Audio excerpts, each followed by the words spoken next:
बिहार के नेता प्रतिपक्ष और लालू प्रसाद यादव के छोटे बेटे तेजस्वी यादव अपनी पत्नी और मां राबड़ी देवी राष्ट्रीय यादव के साथ वो निकल चुके हैं दिल्ली वो रवाना हो चुके हैं और कुछ ही देर में लालू प्रसाद यादव को भी एयर एम्बुलेंस से दिल्ली पहुंचा दिया जाएगा ताकि उनका जो लगातार स्वास्थ्य बिगड़ते जा रहा है उस पर नियंत्रण किया जा सके, वो फिर से स्वस्थ हो जाएं और फिर से बिहार की राजनीति में वापस आ पाएं। अब देखिए, कल देर शाम अचानक ये खबर आई कि लालू प्रसाद यादव की तबीयत बिगड़ गई। खुद प्रधानमंत्री नरेंद्र मोदी ने दूरभाषा से यानी टेलीफोनिक कॉल पर तेजस्वी यादव से बातचीत किया उन्होंने और लालू प्रसाद यादव के अच्छे स्वास्थ्य की उन्होंने कामना की। बात करें बिहार के मुख्यमंत्री नीतीश कुमार की, बिहार के स्वास्थ्य मंत्री मंगल पांडे की बात कीजिए, अश्विनी चौबे की बात कीजिए, कोई भी ऐसा नेता नहीं होगा बिहार में जो इस वक्त बिहार में लालू प्रसाद यादव के अच्छे स्वास्थ्य की कामना नहीं कर रहा है। लेकिन उन सब के बीच एक और नेता है, सुशील कुमार मोदी, बिहार के पूर्व उप मुख्यमंत्री और मौजूदा भाजपा कोटे से राज्यसभा के सदस्य। उन्होंने अभी से 22 घंटे पहले यानी आप कह सकते हैं कल शाम 7 बजे जब अफरा तफरी मचा हुआ था और कल 5 जुलाई था तो राजद का स्थापना दिवस भी था, उस दरमियान उनके ट्वीट्स को आप पहले देखिए कि उन्होंने क्या ट्वीट किया है। ट्वीट तो खैर 22 घंटा पुराना हो चुका है, लेकिन ये ट्वीट सुशील कुमार मोदी के राजनीतिक समझ, उनकी परिपक्वता और एक इंसान के अंदर जो ह्यूमैनिटी की फीलिंग होती है उसके बारे में बहुत कुछ कहा जाएगा। देखिए, आपको ट्वीट्स पहले हम बताते हैं कि उन्होंने क्या लिखा है लालू प्रसाद यादव के बारे में। सबसे पहले उनका जो ट्वीट है उसमें लिखते हैं सुशील मोदी कि सन 2000 में लालू प्रसाद ने कहा था कि अगर पृथक झारखंड राज्य बना तो यह उनकी लाश पर बनेगा। बाद में राजनीतिक मजबूरी में उन्होंने बिहार का पुनर्गठन का विधेयक पारित कराया। दूसरा ट्वीट आपको हम दिखाते हैं। 21 साल बाद फिर एक अवसर है जब लालू प्रसाद को राष्ट्रपति के चुनाव में आदिवासी महिला श्रीमती मुर्मू का विरोध करने की नीति पर पुनर्विचार करना चाहिए। तीसरा ट्वीट देखिए, इसमें लिखते हैं कि दलितों, पिछड़ों, आदिवासियों और वंचितों की पार्टी होने का दावा करने वाली राष्ट्रीय जनता दल जब 26वां स्थापना दिवस मना रहा है तब उसे आदिवासी महिला और झारखंड की पूर्व राज्यपाल श्रीमती द्रौपदी मुर्मू के लिए कुछ बड़ा दिल दिखाना चाहिए।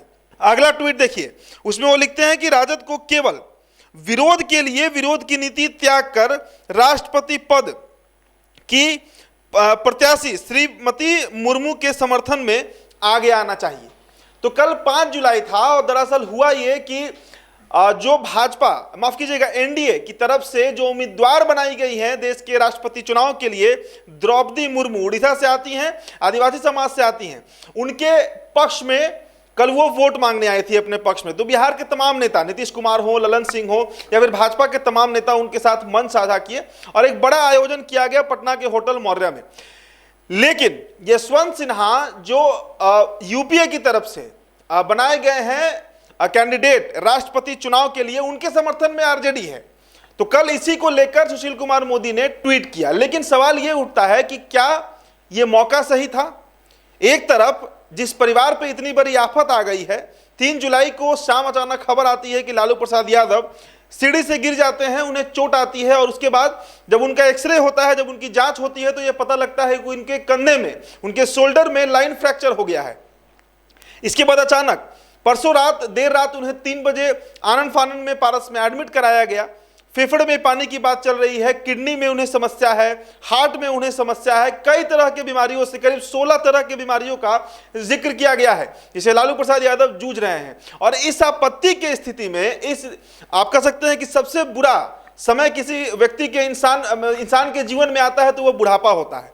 और बुढ़ापा में यदि कोई व्यक्ति लाचार हो जाए, हर व्यक्ति को होना है, हर इंसान लाचार हो जाता है एक समय आने के बाद, उसके हड्डी कमजोर पड़ जाते हैं, उसका शरीर उसका साथ नहीं देता है। तो क्या राजनीतिक द्वेष इतना ज्यादा होना चाहिए? ये सवाल है सुशील कुमार मोदी से, क्योंकि जिस पार्टी से आते हैं उसी पार्टी के तमाम नेता लालू प्रसाद यादव के लिए दुआएं कर रहे हैं वो जल्द स्वस्थ हो जाएं। उस पार्टी से देश के प्रधानमंत्री भी आते हैं, नरेंद्र मोदी, उन्होंने भी कल तेजस्वी यादव से बात किया है। सुशील कुमार मोदी कि अगर हम पूरे राजनीतिक करियर को देखें तो सिर्फ जो चीज हमें समझ में आती है कि लालू विरोध पर ही उनकी पूरी राजनीति टिकी हुई है। अगर वो आज लालू प्रसाद यादव का विरोध करना बंद कर दें तो शायद सुशील कुमार मोदी के पास कोई मुद्दा नहीं बचेगा जिस पर वो बात कर सके। सवाल होना चाहिए सुशील मोदी से कि आप जिस लालू प्रसाद यादव पर बार बार प्रश्न चिन्ह लगाते हैं, सवाल खड़े करते हैं, इंट्रोगेट करते हैं। भाई आप भी बिहार में 15 साल उप मुख्यमंत्री के पद पर रहे, घोटालों में आपका नाम आया, सृजन घोटाला में आपका नाम आया, और बिहार में आप एक नीति बता दीजिए जो आपकी तरफ से बनाई गई हो जिससे बिहार का विकास छोड़िए, जिससे बिहार में कोई भी ऐसा परिवर्तन दिखा हो कि बिहार जो है वो प्रोग्रेस कर रहा है। आप सिर्फ बिहार के मुख्यमंत्री नीतीश कुमार के पिछलग्गू बनकर रहे, किस तरह राजद सत्ता में ना आ जाए इसके लिए आप प्लॉटिंग करते रहे। हमें वो दौर भी याद है जब नीतीश कुमार भाजपा से अलग हो गए थे, तो आपने 1 महीने में 40 प्रेस कॉन्फ्रेंस किया था, इतना दबाव बनाया था कि नीतीश कुमार को वापस एनडीए का हिस्सा बनना पड़ा था। तो यही आपकी पूरी राजनीति रही है, सिर्फ सत्ता के इर्द गिर्द बने रहना। और अब जो व्यक्ति इतना बीमार हो चुका है, वो व्यक्ति किस मामले में आरोपित है, उन पर क्या चार्ज है, ये सभी बातें, राजनीतिक द्वेष जो होता है वो तब होता है जब व्यक्ति सत्ता में हो या विपक्ष में हो। लेकिन जब कोई व्यक्ति, हिंदू समाज में, हिंदू धर्म में ये बात कहा गया है कि किसी भी बच्चे से, बूढ़े से, यानी वृद्ध जो हो जाता है या फिर जो पागल हो जाता है या फिर वो व्यक्ति जो लाचार है अपने शरीर को लेकर, उस पर किसी भी तरह का टीका टिप्पणी नहीं करना चाहिए, उसकी कोई भी गलती क्षम्य होती है। क्या ये बात सुशील मोदी नहीं समझते? खुद को संघ का प्रचारक बताते हैं, संघ के आइडियोलॉजी की बात करते हैं, संघ हिंदुत्व के मुद्दे पर लगातार रेस में राजनीति करता है। तो आखिरकार इन मामलों पर इतने असंवेदनशील सुशील कुमार मोदी कैसे हो जाते हैं? इस प्रश्न के साथ आपको हम छोड़ जा रहे हैं। फिलहाल इस वीडियो में इतना ही। आप देखते रहिए NBC 24। मेरा नाम उदित तारण है। बहुत बहुत शुक्रिया।